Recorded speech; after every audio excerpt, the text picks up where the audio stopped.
Hey folks, Lenny Lawson, the car guru. And it's summertime. Well, no, wait a minute. It is probably not summertime yet. Hey Siri, when does summer begin? Summer begins June 21st and ends September 22nd. Okay, so I guess it's not summertime yet. But now's a great time to get your vehicle ready for summertime driving. Because it's different. It really is. It puts totally different demands on your vehicle. We're going to talk about that. Summer is actually harder on your vehicle than most people realize. I mean, heat affects everything on your car, pretty much. The batteries, the tires, the cooling system, visibility even. You ever notice how the film develops on your windshield on the inside, that greasy film? That's coming off your seats. You're breathing that stuff, by the way. The road surfaces change. Fuel economy goes down in some cases. Especially when the cars get hot, they don't like it. Even driver patience gets thinner, especially when you're trying to get on Hilton Head Island at about 4 o'clock in the afternoon after driving 7 hours from Greenville, Tennessee. My patience gets pretty thin at that point. And every single shortcut that I try to take is a failure. Why did you go that way? Well, I thought it would be faster. Well, I guess it wasn't. We're hungry. We need to pee. You know, it's just all of that. And I'm just done. I want to get to the house.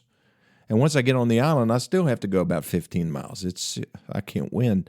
But anyway, this is what happens when you are on vacation and it's summertime. Things happen. Let's talk about your car here just a second. Because we don't want to make matters even worse, do we, with car trouble? I mean, you're almost there and you have a blowout, or you see steam rising from the engine compartment. That's going to make a bad day even worse. So your cooling system, it's your engine's lifeline. Modern engines run hot already.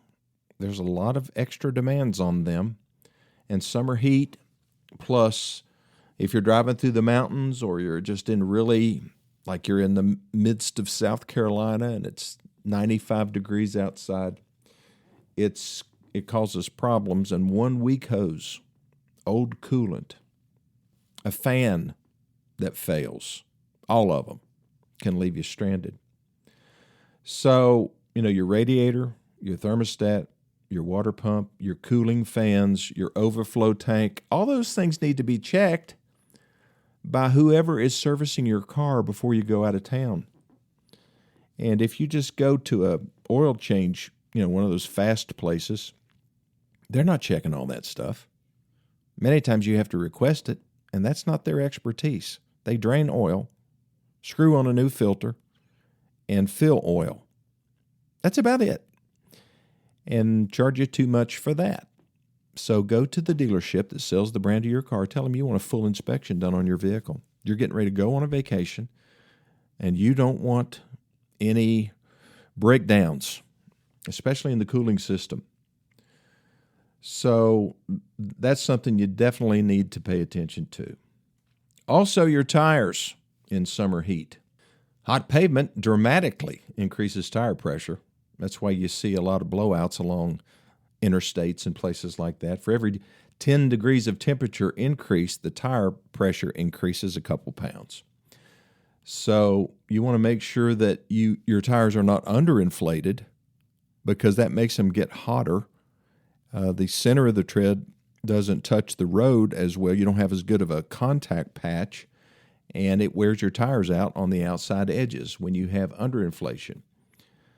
Worn tires are more subject to hydroplaning in these summer storms. And, when the road is hot and all of a sudden here comes this rainstorm, then you've got a mixture of fresh oil that's on the road and it makes it slicker.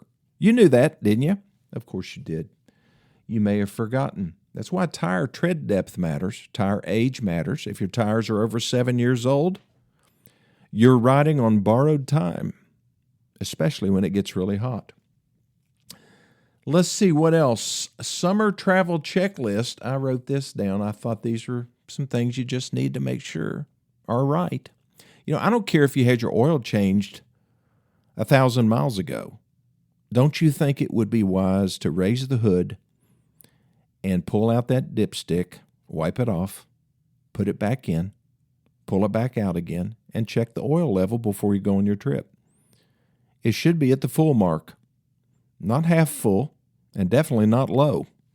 If so, you need to add some. Check your tire pressures. And this is why everybody should have a digital tire gauge, and everybody should have one of those little small air compressors so that you can do that yourself and do it accurately. Coolant, I don't know. I don't know if you can check that or not. You can look at your coolant overflow tank, and there is a low and a high mark, or low and a full mark on it. And it's basically, the only time you can really read that is when the vehicle is cold. And if it's on the full mark, you're good. If it's on the low mark, you need to add coolant. Something else that people don't think about is the quality of their wiper blades. When was the last time you changed those? You know how often you're supposed to change them? And this isn't from the wiper blade industry. I should call it actually the wiper blade insert. It's the rubber part. You should change those 2 times a year, after winter and after summer. Does that make sense? Winter's pretty hard on wiper blades, especially when they get stuck. But in the summer, you're using them more because of the rain and so forth. So just change them on a periodic level. Also, make sure your battery terminals are clean and not coated with a yellow or white crusty buildup on the car battery. Could be from a battery acid leak or just dissimilar metals coming in contact with one another. And don't forget your spare tire, if you have one. Do you know where the jack is? Do you have the tire tools to change a spare tire? Or are you just hoping that you're within range of, cell phone range, so you can call somebody to come to the rescue? What if you're not? Can you change a spare tire? Have you ever tried to loosen a lug nut on a vehicle with a regular lug wrench, these ones that are included with the vehicle? Probably not. And very possibly, unless you're pretty stout, you may not be able to budge them. It's something you ought to practice on. And let's see, also your brake condition. Have you had them checked? All of this would be checked on a multi-point checklist at the dealership. They call it multi-point because they go over pretty much everything on your car. And they will identify any areas that need attention, especially before you go on a trip. Okay, I'm going to take my first break. I'll be back in just 1 minute.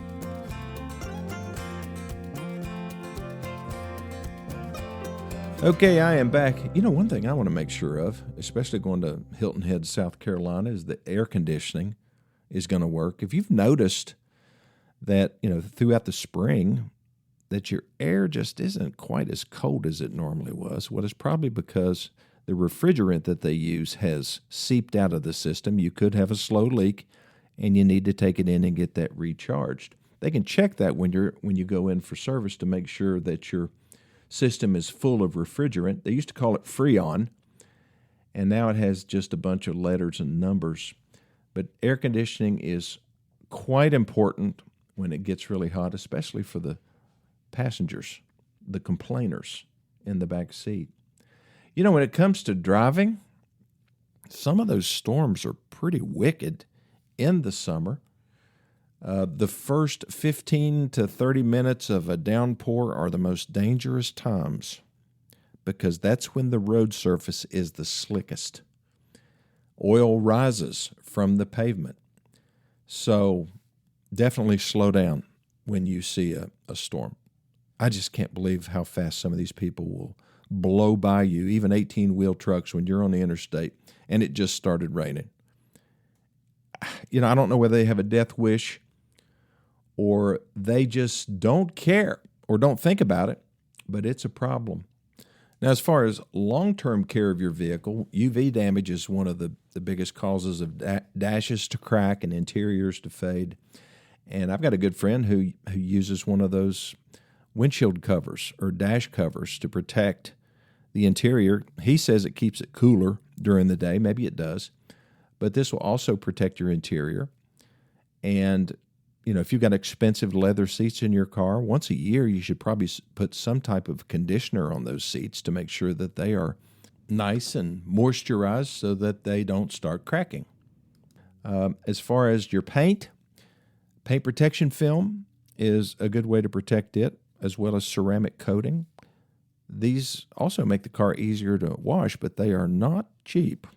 So there are different grades of that as well. So sunshades, window tint, wax protection, where you parking in the shade is important, and conditioning that leather can really make a difference.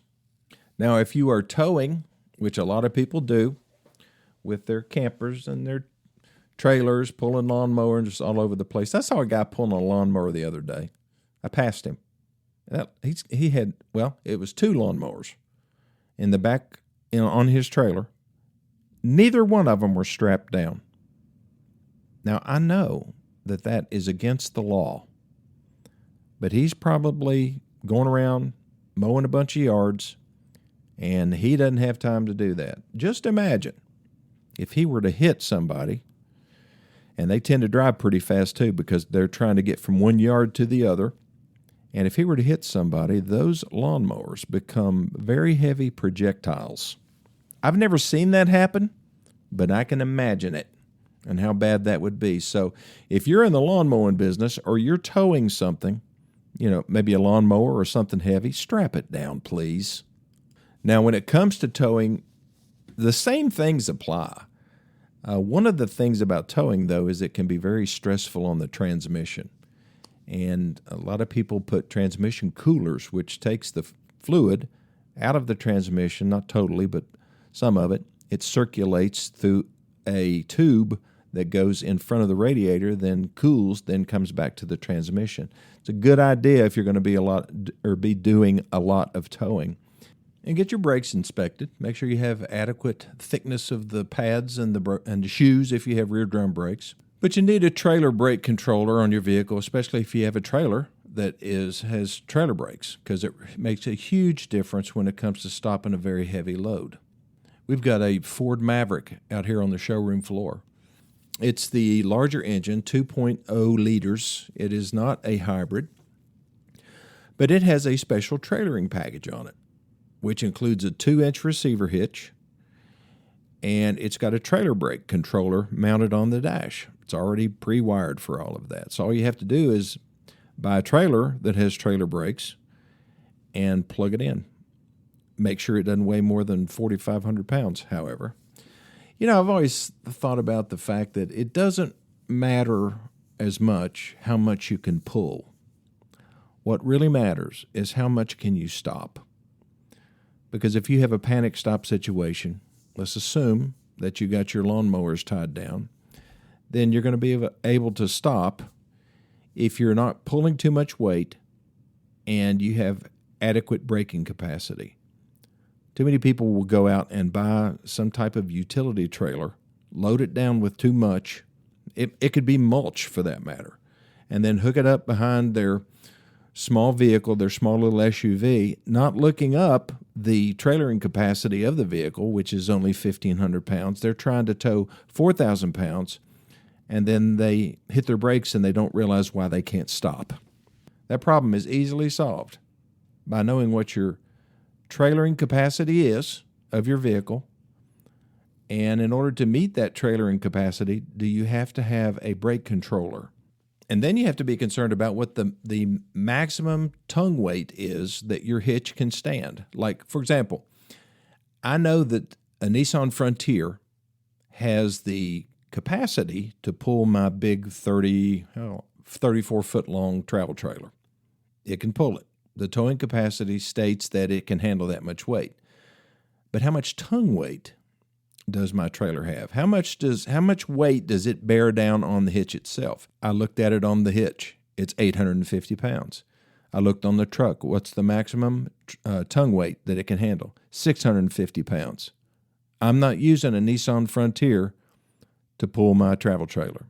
Okay, so what about my F-150? What's its towing capacity? 10,500 pounds. The trailer weighs 7,500 pounds empty. probably 8,500 pounds with all the stuff that I have in it when I go camping. If I fill up the water tank, it's probably closer to 9,000 pounds.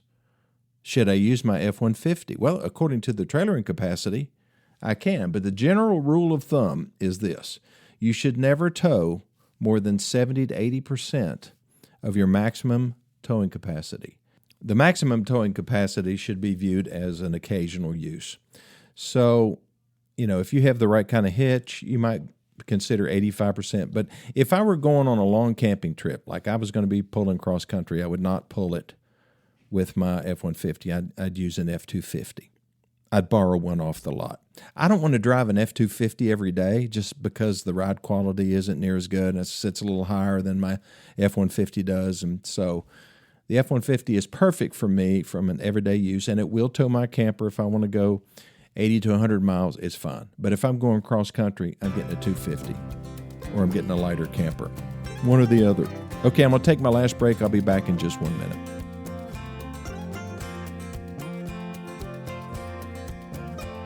Let me ask you a personal question. What behaviors are you demonstrating to your children and your grandchildren when you are behind the wheel of a car that if you were to sit them down and just have a conversation with them, you would discourage them from doing? I think everybody needs to think about that. I've got a granddaughter. I've mentioned this before. She's always watching my speed. I've even thought about putting her directly behind me instead of over, behind the passenger so she couldn't see my speedometer. Why don't I just slow down? That would be appropriate. She doesn't really like it when I exceed the speed limit by more than 5 miles per hour. I say, Ivy, 10 miles per hour is okay. The police won't pull you over in most circumstances if you're going less than 10 miles per hour over the speed limit. Of course, she says, Pop, why would you go over the speed limit? I thought that was the law. Ouch. What are we doing when we use our phone in the car and the teenagers are back there? We tell them to get out of your phone, quit using the phone. We're going down the road texting, looking at our phone. I'm just looking for just a minute, I know what I'm doing. I can control the car and do this, but you can't. You're too young. Really? Is that the way we should approach it? Demonstrate the behaviors that you want them to repeat, not the ones that you don't want them to repeat, don't want them to imitate. And it's all of us. All of us have the responsibility. Any adult that is driving a car shouldn't have a cell phone anywhere near them. It should be in the control of our spouse. She does all the texting. She does all the phone call answering. Unless you have hands-free, and even a hands-free system can cause you to be distracted. I mean, I've been going down the road many times, and I'm going around curves and everything. And if you ask me, do you remember that you just passed a red barn or some kids on the side of the road? I was concentrating so hard on the phone call or the song that I was listening to that I didn't even see those people. I mean, that's the danger. You can be distracted and have your eyes glued to the road, but you're just not seeing the road. Have you ever done that? I have. The My Car Guru Teen Driver Guidebook has been popular lately. I've been sending out a lot of copies, PDF form. If you want one, it's free. It's 42 pages. It's from the seminar that we did at the dealership, at my Ford dealership in Greenville, Tennessee, for teen drivers.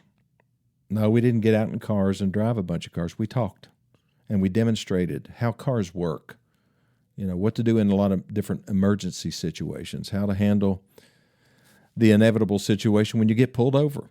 What is the police or the state trooper in our example was here, and he demonstrated what he's thinking as he approaches a vehicle and what he wants to see, what he has to see in order to be able to let you continue on down the road either with or without a ticket, and what your attitude or how your attitude determines whether you get a ticket or not. And, of course, when he gets back to his vehicle, when he looks up your driving history, that's going to have a large bearing on what kind of ticket you get, or if you get one at all. So the teen driver seminar was very valuable to a lot of people. You know, it's funny. The kids acted at first like they were in prison. They had just been arrested. We were getting ready to book them to snap their pictures. I mean, they were not willing participants. But once we got rolling, they became engaged, and definitely loved that. So we put together this guidebook so they could follow along with us, and so they could take it home, and so they could share it with other people. And I did it in a format. It's pretty straightforward. Well, no, it's extremely straightforward. And we talk about everything about what to do during a traffic stop, to how to handle certain roadside and emergency breakdowns. We talked about airbags and anti-lock brakes and how they work, and how you have to participate in ensuring that they work properly. There's certain things that you need to do and not do in a vehicle to make sure that your airbags in the car protect you. I mean, if you're not sitting right, if you don't have your seatbelts on right, if you got your legs up on the dash, these are all things that can make airbags kind of dangerous. And as far as anti-lock brakes, you don't hear people talking about them anymore. They've been around for almost 30 years now. It is just an assumed safety item, and people don't understand them because they've never had to use them. They've never slammed on their brakes and felt the feedback that you get through the pedal, which can be alarming if you've never experienced that. So we talk about that in person and through the guidebook. If you want a copy of the guidebook, text your email address to this number, 423-552-2020. I'll repeat it like they do on all the other commercials, 423-552-2020. And if you don't have a smartphone, you're still using a flip phone, or you don't have any phone, maybe still you're using a rotary phone in your house, call the dealership, my dealership, Gateway Ford and Gateway Nissan, 423-639-5151. That's 423-639-5151. And I'll print one out for you.